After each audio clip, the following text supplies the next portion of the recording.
Hello, Internet, and welcome to my live reaction for Black Butler, chapter 179. When we last left our heroes, Baldroy couldn't cook. We got an overlong explanation about how to cook from Sebastian. Baldroy tried to use some turn spit thing, but he got flashbacks to his dead, presumably family, and he burned it anyway. But I think Sebastian still made Finian and Mayrin eat the burned food anyway. They hated it. Baldroy was like, but it's still edible, and we left off for another month. Yeah. So, let's just dive right on into this chapter. Chapter 179, The Butler Rewarding. Our picture here is kind of funny, I will say. Of just like the servants kind of being fools. Mayrin being clumsy and dropping a bunch of plates. Baldroy kind of sleeping with a book over his face. Finian doing something with that candle, and Sebastian sighing in the background. No time for his own work. Again, these kind of antics might be fun if, like, there wasn't a lot of other plots just going on in the background that we've not really touched in multiple years at this point. But let's dive in. We have Sebastian holding what looks like a rock, I think? A 3. You have not removed all the potato eyes, and a lot of skin has been left unpeeled as well. Oh, it's a potato. Okay. And Baldroy kind of scratches his head. We're going to mash them into a pulp anyway. Did you really have to deduct 2 points for something like that? And it's more the same learning to cook it doesn't even feel tied in with what he's supposed to be telling Ada in the present about his own PTSD, I think was what it's been so long since we had that first kind of segue into this flashback that I'm only fairly certain I remember what exactly led here, which again is just the overwhelming problem of this arc. Anyway, and Sebastian looks at him. I did not say a 3 on a scale of 1 to 5. I meant a 3 on a scale of 1 to 100. What? So yeah, Baldroy continues to have bad cooking. If you've seen the first chapter of this manga, you knew all that already. You are not even able to peel 10 potatoes in an hour. You cannot cook. You cannot prepare ingredients. I wonder what tasks I can assign to you. And Baldroy kind of snaps at him. First of all, you shouldn't make a man work in the kitchen. Cooking and cleaning are women's work. Okay, we're going there for some fucking reason. And Sebastian, ever the feminist, apparently, comments, the 19th century is about to come to a close, yet you still live in the past. And Baldroy snaps, listen, you hired me as your private warrior, so why do I have to play chef? And we actually see a bit of the flashback within a flashback to Baldroy in that cave, on that mound of bodies with the picnic blanket and Sebastian that we never really got to see all of. That kind of seems to be the important part, and not the stuff that we've actually been getting. But Sebastian goes on, the employment contract I presented when I recruited you stipulated you have other duties in addition to providing your services as a private warrior. Did you not understand that? Sorry. Did you not understand that point when you agreed to work for the Phantom Hive family? And Baldroy sort of lets out an ugh. In any case, you will not take a break until you have finished peeling all the potatoes. And just then someone calls in, Mr. Sebastian, and it's, Mayrin. Old man Sam brought us this week's food, he did. I'm coming. And Sebastian calls back to Baldroy, Baldo, come with me. You're an expert at manual labor. And Baldroy kind of grumbles. And they come outside where old man Sam is providing all this food for them. 140 pounds of flour, 2 pints of milk. This is Sebastian, not Sam. 140 pounds of flour, 2 pints of milk. We have received both. Thank you, sir. My knowledge of measurements is not great, but 2 pints is kind of small. How much food? Is this a day's worth of food? Is 140 pounds of flour, if you're baking a lot, I could see being used. But 2 pints for a house with 6 people counting Tanaka, though if you don't count Sebastian, it's 5 people. That seems a little small. Though what do I know? I know nothing about this at all. Anyway, we have received both, and Sam kind of tips his hat. Thank you, sir.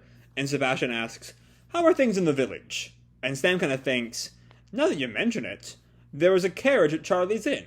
Never seen a fine one like that around here. And Sebastian kind of ponders, a fine carriage. Huh. I don't know what that's going to be about.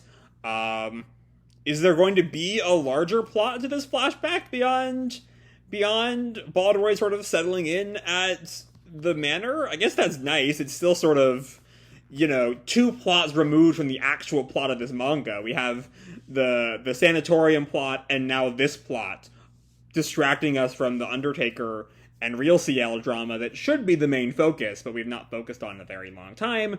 But again, I repeat myself. So anyway, fine carriage. Huh. And Sam kind of goes on to explain, he told me a group of more than 5 guests suddenly came to his inn. He was very happy, as that decrepit inn hardly has any guests.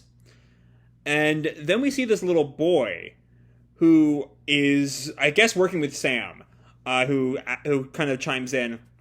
Then maybe Habby at the liquor store was talking about those guests? And we see Habby looks to be kind of like 10 to 12-year-old boy and a fairly wealthy-looking gentleman entering in. He was minding the store when a stranger asked him, what type of liquor does the lord of this estate prefer?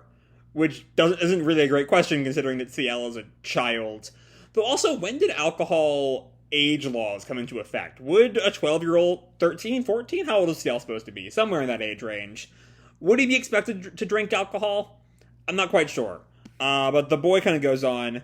And the mister was surprised when Habby told him, our lord doesn't drink. The question there is that because the man does not know that CL is a child? Or is it because he doesn't know that the lord is CL, who is a child? He thinks that it's still like... Or no, hold on, let me start over. Is it because he doesn't know that the lord is CL, a child, or is it because he's expects a child to be drinking? There we go. I said the same thing twice the first time, I think. Anyway, this isn't really important at all. I'm getting hung up on minor details of the minor detail plot. But whatever, that's Black Butler now. And Sam kind of laughs. He's right. Our lord would never drink. And Sebastian kind of chuckles. We do stock liquor for our guests, though. And then he tells them, thank you for your work. Take this. And he hands them a tip, I guess. Thank you, sir. And Baldroy kind of watches them as he's bringing the supplies into the estate. And Sebastian waves them off and walks over to Baldroy. Baldo? Yeah? You can stop peeling potatoes for today.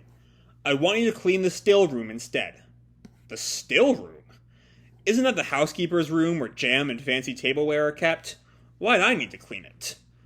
I'm guessing those rich people are going to be coming here. As Sebastian kind of goes on, the still room is well stocked with items that are used to entertain special guests. Make sure to check inside all the cupboards. Not a speck of dust is left. That's vague enough that, like, it's like the weapon room, I'm guessing, or something. Maybe he's referred to the still room before and I just don't remember it. But it does feel like Sebastian is expecting a fight from these mystery guests. Anyway, Sebastian walks off. Now, excuse me. And Baldroy calls, hey! And I kind of again. He goes into the still room, it's empty, it's got things on the table. It looks like a sewing wheel or something on one of the dressers. But he kind of looks around. There's no cow dung on the floor. There's not even a fly. This room doesn't need cleaning. And he has this sort of flashback to the woman and child. Presumably his wife and son. And she's just made, like, a batch of cookies. And Baldroy, I think in the flashback within a flashback, takes a bite of the cookie. Because I don't see the cookie in his hand in the present-day flashback. You know what I mean. In the current story flashback. He sort of has his head in his hands thinking back on that life. What the hell am I doing? And I guess he just doesn't clean it, which is gonna come back to bite him in the ass, I guess. And all of a sudden, it's the middle of the night, and Baldroy jolts awake, and he puts his ear up to the wall. I hear footsteps. There are 6 of them? Sneak thieves wouldn't come in a large group like this. And he opens a chest in his room with his pistol in it, and he sort of loads it up. I wish I had more bullets. And he looks over at Finian. Hey, kid, you keep quiet and stay here. Oh? And he then notes that Finian is gone, not knowing that Finian is a fighter in his own right. And Baldroy kind of gets mad. Is he out taking a piss? but he sort of puts it aside and gets to work, creaks open the door, and he points the gun right at Sebastian. And Sebastian sort of looks at him. Oh. And this is Baldroy's line. Oh, it's you. And Sebastian tells him our special guests seem to have arrived. Prepare to entertain them right away. Huh? Entertain them? And Sebastian gets like the black speech bubbles of like a thinly veiled threat. The job I asked you to do this afternoon. You have completed it, have you not? I clearly did not. He did not open the cupboards that would reveal whatever's in there. And sort of walks away. Now excuse me. And Baldroy calls, hey, wait, what are you? And he flashes back. The still room is well stocked with items that are used to entertain special guests. Make sure to check inside all the cupboards. Not a single speck of dust is left. And he finally kind of pieces together what Sebastian meant as he runs off. So he meant... And he goes back to the still room. He opens the cupboards. And he finds some kind of contraption. I was expecting like a gun or something. But it's like a lever, I think. Because he pulls it. And then the dresser kind of moves, revealing a hidden door. He opens the door. There's this... It's a dark kind of cave with a dark kind of cavernous room with a ladder. He lights a match, goes down the ladder, and he sees just tons and tons of weapons. What the? To be continued. Okay, so, credit where credit is due. I think this might be probably the best chapter of the Baldroy flashback so far. It's the first that even gets close to having things happen. Things don't actually happen, but things are about to happen. And unless Yana is about to just, like, become a parody of herself and take this exact moment to go into a several-month-long flashback about Baldroy's pre-war life, which admittedly is not entirely outside the realm of possibility, and I genuinely hope I did not just speak it into existence right now. But presuming that does not happen, we could actually get something approaching action in the next chapter. It still is kind of vague what this has to do with what he needs to tell Ada, or what he was telling Ada back however long ago that was. But it's better than nothing. It is definitively better than nothing. There are no detailed how to cook a chicken monologues in this month's chapter. You know, we still spend a way too long a time on Baldroy Can't Cook. Admittedly, actually, looking back on it, I think it's only about 4 pages? I feel like it's only the first 4 pages until Sam shows up, and Sam starts being like, there are suspicious people here, which leads into what might be the main plot of the flashback.